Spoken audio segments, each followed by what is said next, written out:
Ok, buenas tardes. Entonces nos encontramos con el concejal Juan Javier Baena, concejal de Bogotá. Concejal, gracias por el espacio. Como te decíamos, Yuri, Valentina, Juliet, estudiantes Administración de Empresas de la Corporación Universitaria Minuto de Dios. Una de las preguntas que traemos para ti hoy es, ¿contaste con el aval de algún partido político para la elección o se inscribió como candidato independiente por firmas? La primera vez que fue elegido, que fue el periodo pasado, fue por firmas. Yo siempre he trabajado con Galán, fue por Bogotá para la gente. Y en esta ocasión, eh, revivimos el nuevo liberalismo y me lancé por el nuevo liberalismo. No, es decir, actualmente sí perteneces ya a un partido político. Muy Exactamente. bien. ¿Cuántos votos obtuvo en esa primera vuelta, en esa primera elección? En la primera sacamos 14.000 votos, 13.825. Sí, Y en esta segunda elección obtuvimos 49.800. Casi 50.000 bastante la votos. diferencia.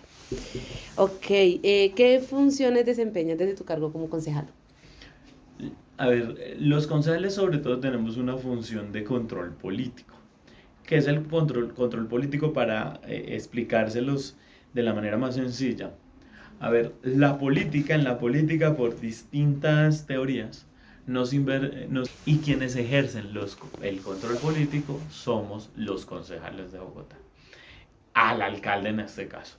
Ahora, ¿en qué se traduce en ejercer control político? Control político se ejerce desde básicamente dos lugares. Digamos, para que lo puedan entender muy sencillamente, en términos no castizos, les ofrezco disculpas, pero sencillamente quiero ser es muy gráfico. Y es joder. Joder porque no está lista la vía. Joder porque no se ha tapado el hueco. Joder porque está lloviendo mucho y los ríos o los riachuelos o las alcantarillas no están funcionando bien. O felicitar. Felicitar porque se está haciendo bien un trabajo, porque se está adelantando el metro, porque se está haciendo control o contrapeso, digamos, al presidente de la República. Entonces el control político se hace para que uno, a los funcionarios que pertenecen a la administración, les llame la atención o los felicite, por decirlo de alguna manera. Proteger, por ejemplo, el control político, la visión de ciudad de un alcalde es también hacer control político. Más que respondida. Otra pregunta es, ¿qué lo motivó a iniciar esa carrera política o incursionar en la política? Yo siempre hice política, entonces yo fui ese típico personaje que en el colegio, tú eres Janet, ¿no? O que quise ser personero del colegio. Después llegué a la universidad y intenté también ser personero o representante estudiantil de la universidad. Yo comencé a hacer política desde que tengo unos 22 años, que comencé a ayudarle a amigos a elegirse, por ejemplo, en las localidades de Bogotá como ediles. Y ahí comencé a tener, digamos, una cercanía a la política. Entonces yo creo, y eso sin saberlo, porque yo hacía política por amor al arte. O sea, yo estaba en la universidad y pues hacía política, pues me gustaba hacerla. Y cuando terminó la universidad, yo trabajaba y a las 6 de la tarde, 7 de la noche me iba a seguir haciendo política por hacer amor al arte. Entonces, por ejemplo, hice campaña por el sí del plebiscito, hice campaña por Galán al Senado en la primera vez que se lanzó al Senado. ¿A cambio de qué? No, a cambio de nada, lo hacía porque me gustaba. Más adelante, después me di cuenta que he encontrado que mi propósito de vida es servirle a los demás y que por eso siempre he hecho política. Y así, digamos, no tuviera tan claro que eso era lo que quería dedicarme, siempre como que mi corazón buscaba Una esos vocación. lugares. Tenía esa vocación y por eso terminaba trabajando en esos lugares. Entonces, ¿cuándo lo decido? Realmente lo decido. Esta les voy a contar muy rápidamente, porque esa historia es muy larga, pero eh, en algún momento tengo una crisis existencial y decido dejarle de tener miedo al fracaso y lanzarme al Consejo de Bogotá. Porque antes siempre yo ayudaba por los lados, le ayudaba a otras personas a llegar, le ayudaba a otras personas a estar, estaba ahí para formar equipo, pero no era, digamos, la cara visible o el protagonista, digamos, de alguna manera, para contarlo de alguna manera, de mis, eh, De esas acciones, pues. de mis acciones políticas. Y producto, bueno, en algún momento de esa crisis existencial, eh, tomo la decisión un poco de arrojarme y lanzarme a la política. Ok. Situaciones difíciles ha presentado y cuéntenos también cómo las superó o cómo salió de ellas. Sí, Una que lo haya impactado un poco más en su vida sobre que nos todo quiera en temas compartir. políticos. Situaciones política. políticas, mi trabajo es todo el tiempo tener situaciones políticas. Entonces, no sé, les pongo un ejemplo. Yo no esperaba enfrentar una pandemia, enfrenté una pandemia. Yo le tenía miedo a hablar en público, enfrenté a hablar en público. Tuve problemas de ansiedad, enfrenté problemas de ansiedad. Y todo esto desde aquí, desde este rol que juego. Eso desde el punto de vista muy personales, pero yo todo el tiempo estoy resolviendo problemas de las personas o buscando resolver problemas de las personas. Por ejemplo, antes que ustedes entraran, yo estaba hablando por teléfono porque una persona me llamó porque hay un adulto mayor que vive en Engativá, que tiene una discapacidad y aspira a que le ayudemos de varias maneras. Entonces yo todo el día vivo, digamos, resolviendo problemas y viendo cómo hacemos de este, digamos, un lugar más vivible, de transformar las realidades de una manera positiva. Temas personales que yo les cuente, a ver, muy rápidamente, ¿no? Muy personal es ese. Mi miedo a hablar en público era fuerte. A Edwin no le tocó tanto, que es aquí el compañero que está con nosotros, que es el encargado más de las comunicaciones. Pues yo temblaba antes de dirigirme a un público. Enfrentaba mucho miedo de hablar con las personas. Y es muy chistoso un político que no puede hablar en público, ¿no? Eso es duro encontrar. Difícil. En sí que para perseguir mi sueño tuve que enfrentarme a realmente temores y miedos muy íntimos para dedicarnos a esto.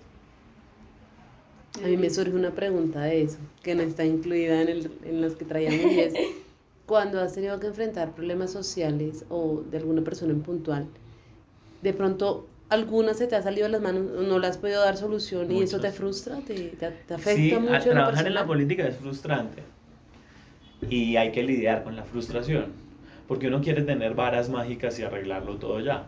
Digamos, la ciudadanía además cuando uno está metido en estos lugares aspira a que venga, pero solucionemos esto ya. Ya. Y además yo soy la cara de la institucionalidad.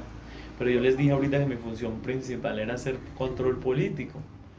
Una de las funciones que no es la función, por decirlo así, constitucional y legal de un concejal, pero también hacemos mucho es como la articulación con entidades. Ese es un trabajo que nosotros no deberíamos hacer, pero que aún así hacemos.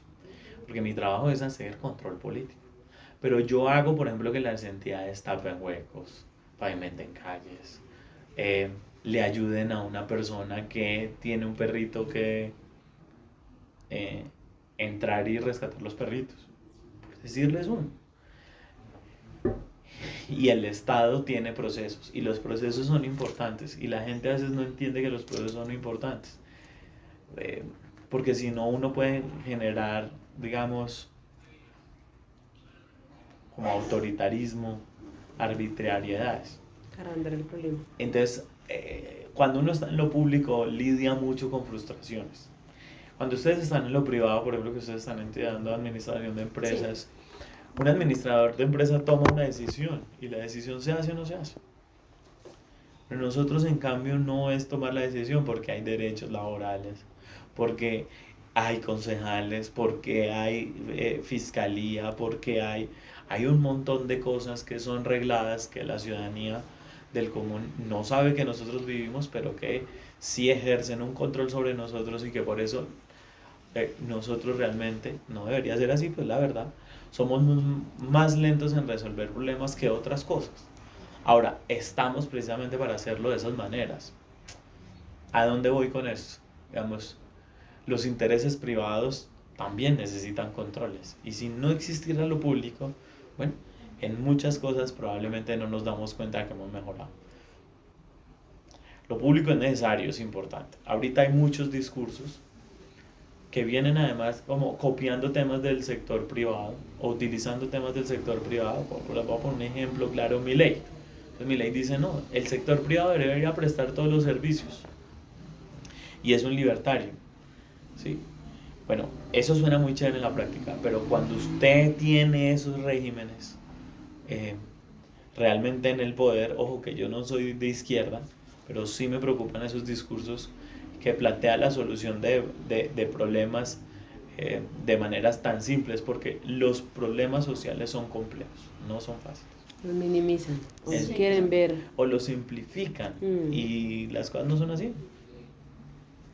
Pues otra también de las preguntas que pues también tenemos preparada para el día de hoy es que pues nosotros vimos en medios que pues usted es uno de los concejales y uno de los funcionarios que más ha apoyado el tema del metro, entonces nos gustaría que pues nos contara un poquito más acerca de este proyecto. El metro va bien, no hay que pararlo, tenemos un presidente que quiere pararlo todos los días, van más de un 50% de ejecución y uno se pregunta, venga, llevo esta mesa, solo esta mesa, en la mitad de su construcción, ¿por qué la va a parar? Y entonces con un discurso de que el metro elevado, no sé, es lo peor. Venga, Medellín tiene metro elevado, digamos. ¿Está dañada Medellín por tener metro elevado? ¿Cuál es el problema de Medellín por tener metro elevado? Ninguno. Usted se va a París, hay metro elevado. Usted se va a Nueva York, hay metro elevado. Se va a Dubái, hay metro elevado. Pero resulta que aquí tenemos un presidente que no. Yo creo que la mejor hoy solución de transporte público es la que podamos tener y es la que tenemos adelantada. Si el presidente quiere tener 17 metros más, líneas de metro más, que las financie y que todas sean subterráneas, que lo haga. Lo que pasa es que, si ustedes me preguntan, Bogotá está siempre sumida entre un problema que además desde el punto administrativo, empresarial puede ser muy interesante, y es discursos sin hechos, y se la pasan en discursos sin hechos, ¿no? Y nos enamoramos, que esto parecerá estúpido, le voy a poner a usted Valentina. Yo soy Valentina. Soy Valentina. Parece. En 10 años más va a parecer estúpido que estudiamos 70 años hacer un metro subterráneo elevado. 70 años. Entonces, ¿en qué estamos nosotros? En la defensa incondicional del metro de Bogotá, porque es el metro que tenemos y porque hay que sacarlo adelante. Porque van más de un 50% de avance y porque la gente que está en Bosa, la gente que está en Suba, la gente que está en Gativá, porque la gente en Bogotá va a agradecer que haya un metro. La razón por la cual en Bogotá hay tanto trancón y hay tanta gente montándose en moto y tanta gente montándose en carro es porque no tenemos mejores soluciones de transporte que el Transmilenio. Y porque el Transmilenio además se ha quedado corto, no por culpa del Transmilenio, es que hace rato teníamos que tener listo Transmilenio y hace rato teníamos que tener listo metro. Hace 70 años estamos buscando metro y no lo hemos terminado. Juan, yo sí tengo una pregunta relacionada precisamente, usted, ¿qué acciones ha tomado contra el gobierno en relación al metro? Yo interpuse una demanda contra Gustavo Petro, no solo contra el metro, pero por muchas razones. En la hacienda pública hay un concepto que se llama las vigencias futuras. ¿Qué son las vigencias futuras? Es que uno compromete, digamos, la caja del Estado hoy con respecto a los cálculos de caja que va a tener en el futuro. No sé si soy claro y lo voy a explicar de una manera más sencilla. Yo sé que hoy tengo 2 pesos, pero mañana sé que va a tener 2 pesos y pasado mañana sé que va a tener 3 pesos y 5 años después 4 pesos más. El concepto de Hacienda dice que uno solo trabaja y ejecuta el presupuesto cada año. En consecuencia, no puede comprometer presupuestos que excedan la anualidad. ¿Listo? Los presupuestos que exceden esa anualidad se van por las reglas, de ahorita que hablamos precisamente de reglas de las vigencias futuras, comprometer vigencias futuras. ¿Por qué son regladas? Porque lo que podría hacer un gobernante, un alcalde, un presidente es coger y comprometer todas las vigencias futuras de Colombia para hacer por ejemplo, y no salir con nada, ese es un miedo, un tren que comunique a Chile con la costa caribe colombiana, que tenemos el ejemplo de campaña que lo propuso este señor, Petro en este caso. Yo demandé porque lo que hizo Petro es lo que ya había cumplido la regla de vigencias futuras, que es un tema arreglado, difícil de conseguir. Quiere eliminarlo para Bogotá y no solamente compromete la estabilidad del metro, sino que compromete más o menos la estabilidad de 1.5 billones de pesos de recursos para Bogotá que involucran, por ejemplo, el Transmilenio, la construcción de Transmilenio por la calle 13, que involucran, por ejemplo, el Regiotram y que involucran el metro de Bogotá. Es decir, este man, a partir de una resolución, y por eso se la demandé, quiere comprometer la infraestructura de los bogotanos. Bien. También como cambiando un poquito pues como el enfoque, pues también nos gustaría saber pues como con lo que pasó recientemente de la quema del cerro que hubo, no sé si hayan desarrollado actualmente algún proyecto o cómo ustedes están contribuyendo en el área ambiental. Vea, hace 2 semanas me vine de sembrar 400 árboles con la primera dama en los cerros orientales. Como nadie, probablemente este gobierno, el gobierno de Galán, va a mejorar el tema de los cerros y de la bandera Carmen. Y creo que como nadie, además tampoco creo que como nadie, Carlos Fernando Galán va a lograr el hito de más siembra de árboles en la historia, digamos, de los alcaldes de Bogotá. Están muy cerca de esos. Entonces, bueno, ahí estamos trabajando para eso. Okay. También otro de los proyectos que pues tenemos conocimiento que ustedes que actualmente están manejando es que están impulsando mucho la discapacidad, o sea que están promoviendo pues sí que haya mayor accesibilidad de ellos, que puedan acceder a ciertos espacios que pues anteriormente no podían, pues digamos que también como un ejemplo por medio del metro que... Personas con discapacidad nosotros trabajamos porque además creemos que en algún grado todos los humanos, todas las personas tienen una discapacidad en algún grado, insisto, ¿no? Entonces yo les conté un poco que tenía miedo a hablar en público, que tuve problemas de ansiedad, pues esas pueden ser consideradas discapacidades. Hay discapacidades además que pueden ser transitorias, otras que, digamos, son para su vida, ¿no? Digamos, Sí, hay personas que son ciegas. Pues digamos, la persona ciega, ¿cómo recupera la visión? Ojalá podamos encontrar tecnología, pues una discapacidad que ojalá la tecnología lo logre, pero que hoy, digamos, está enmarcada para toda la vida. Entonces, nosotros, hablo mucho de nosotros porque el equipo se siente, digamos, muy identificado con los temas de discapacidad. Es una población que históricamente ha sido desatendida, relegada, olvidada, ignorada, y que nosotros nos hemos dado la tarea como de ponerle atención y hemos hecho muchísimas cosas por las personas con discapacidad. Entre una de esas es lograr que este sistema de metro vamos a trabajar para que sea uno de los sistemas de metro más inclusivos, más incluyentes para personas de discapacidad, no de Colombia, no de Latinoamérica, sino del mundo. Y en temas de primera infancia trabajamos porque nosotros creemos que el desequilibrio de la cancha, el desequilibrio de las oportunidades, el desequilibrio educativo viene mal desde que nacemos. Y uno de los principales lugares en donde los niños, por ejemplo, de colegios privados, en comparación con niños o de jardines infantiles, con los niños de jardines públicos, comienzan ya a tener, digamos, un desbalance, un desequilibrio, una falta de oportunidades en comparación de los otros, es desde la primera infancia. Y la primera infancia hay estudios que comprueban, que demuestran que de tus primeros 5 años, la educación que recibes es vital para toda la vida.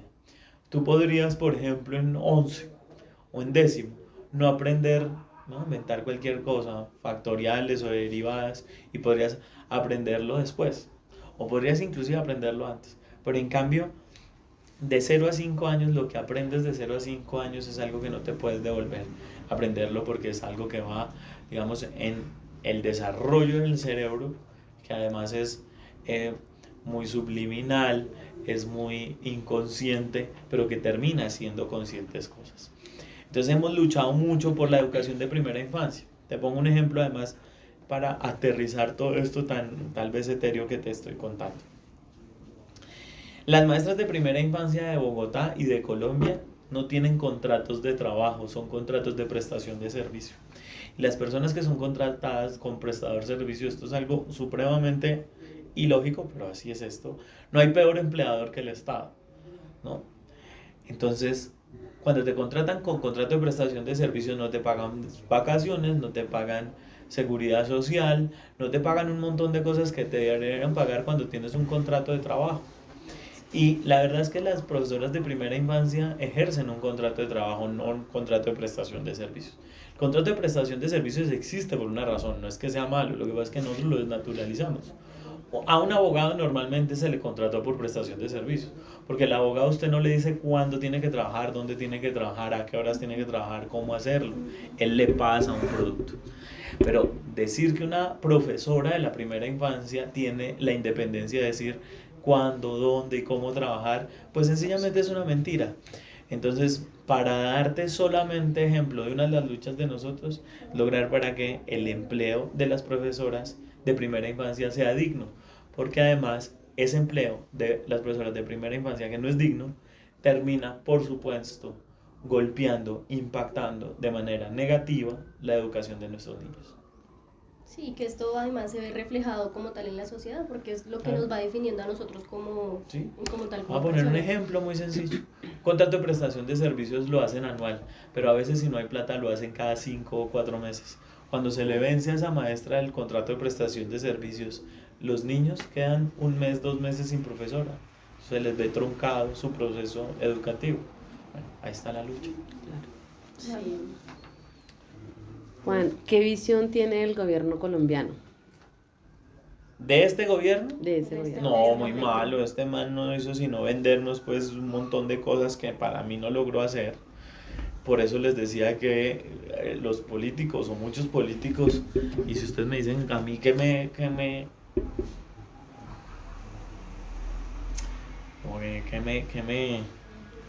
eh,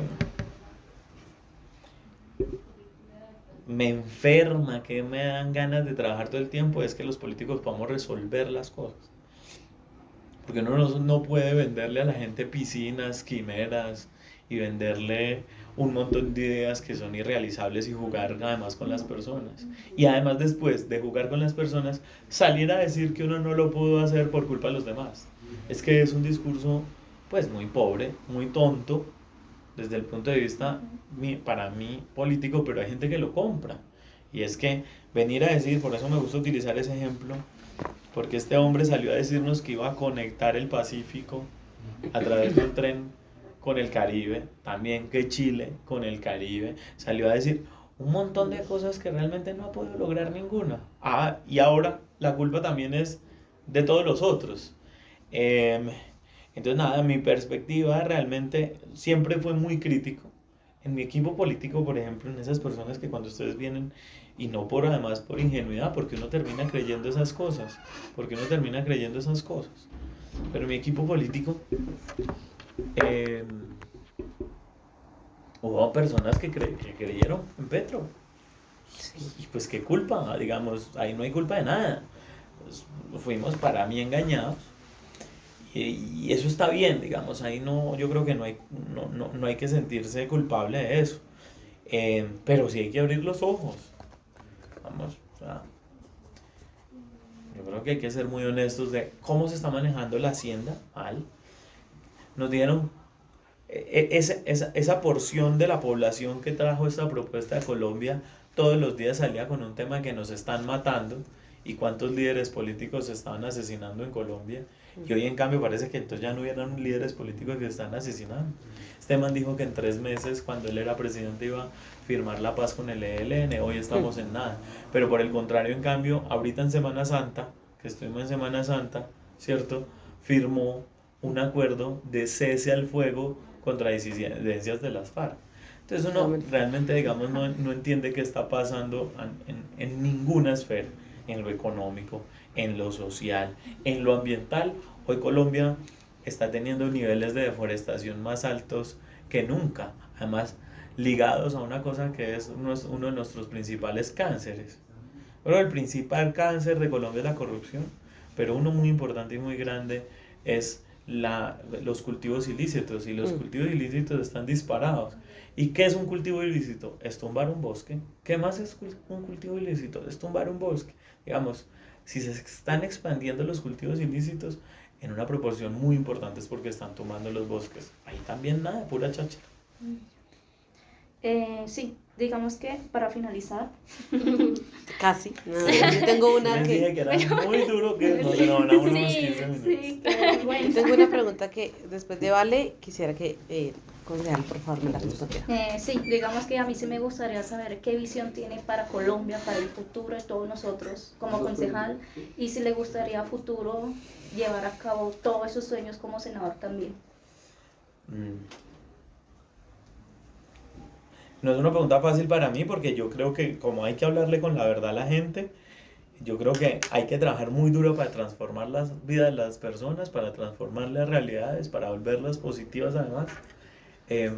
Pero que las cosas no se hacen sencillamente, digamos, tronando los dedos y que salgan adelante. Sí, mi compromiso y mi trabajo, porque es mi propósito de vida, servirle a mi país y servirle a las personas, es lo que me hace sonreír, y para eso trabajo a las 6 de la tarde un lunes con ustedes todavía, Sí. pero es lo que me gusta hacer. Sí vamos a llevar seguramente eso a otras esferas. Queremos estar en el Senado, queremos llegar a la Cámara, queremos tener concejales, queremos tener, y bueno, ahí seguimos trabajando, digamos, con amor y de manera incansable, porque realmente la gente critica mucho la política. Yo trabajo todos los días por dignificar aquello que yo hago. Lo hago con amor y con muchos obstáculos. Este equipo lo hace con amor y con muchos obstáculos. Y bueno, cambiar realidades no es fácil. Entonces nada, pero sí lo hacemos de manera optimista. Y si no tuviera esperanza, pues dejaría de hacerlo. Entonces, pues yo creo que Colombia puede cambiar, creo que Colombia no ha parado de cambiar, creo que Colombia cada vez es un mejor lugar a pesar de los golpes y de los tumbos que nos vamos dando para ir caminando hacia adelante. No es fácil, pero creo que la posición más cómoda es sencillamente desligarse de la política. Esa siempre es la posición más cómoda. Pero cuando uno no se mete en la política se mete con uno. Entonces, bueno, aquí está nuestra responsabilidad. Estás afirmando que aspiras a postularte a otro cargo público. Sí. Queremos hacerlo, claro. Yo tengo 37 años, ¿cómo hago yo para decirle que no es que llegué aquí a ser concejal y aquí paro? Aquí me No, quedo. sí tenemos muchas ganas de hacer muchas más cosas, y además promover liderazgos en el equipo es muy importante. Tu pregunta. Bueno, nos dice en un principio que pues actualmente perteneces al partido del alcalde, ¿cierto? Quisiéramos saber entonces por qué tu posición frente a la situación o tu postura frente a la situación que se desarrolló con la ETB durante la actual alcaldía. Mi postura no fue contra Carlos Fernando Galán, pero es contra la ETB, ¿sí? La ETB valía 10 pesos y hoy vale 2, pues ¿qué vamos a hacer con la ETB? ¿No? La ETB presta servicios de telefonía celular. ¿Usted quién conoce que tiene un celular de la ETB? Entonces, ¿cuál es el crecimiento de la ETB? La ETB presta servicios de internet. ¿Cuántas personas están felices con el internet de la ETB? Sí. La ETB es que presta servicios de tecnología en Bogotá. ¿Cuál tecnología si todo lo que hace es subcontratar? Entonces nada, sí, yo soy del alcalde Galán, pero tampoco soy ciego, pues, digamos. Aquí hay cosas que hay que señalar, y a mí los temas de tecnología me gustan mucho, y la ETB es hoy un coco. La ETB venía de la empresa, por supuesto, de telecomunicaciones de Bogotá, Y era una empresa súper importante de telefonía de Bogotá y hoy es una empresa que realmente todos los días pierde valor a todo nivel. Entonces, bueno, la posición es sencilla, es qué vamos a hacer con la ETV. Muchas gracias.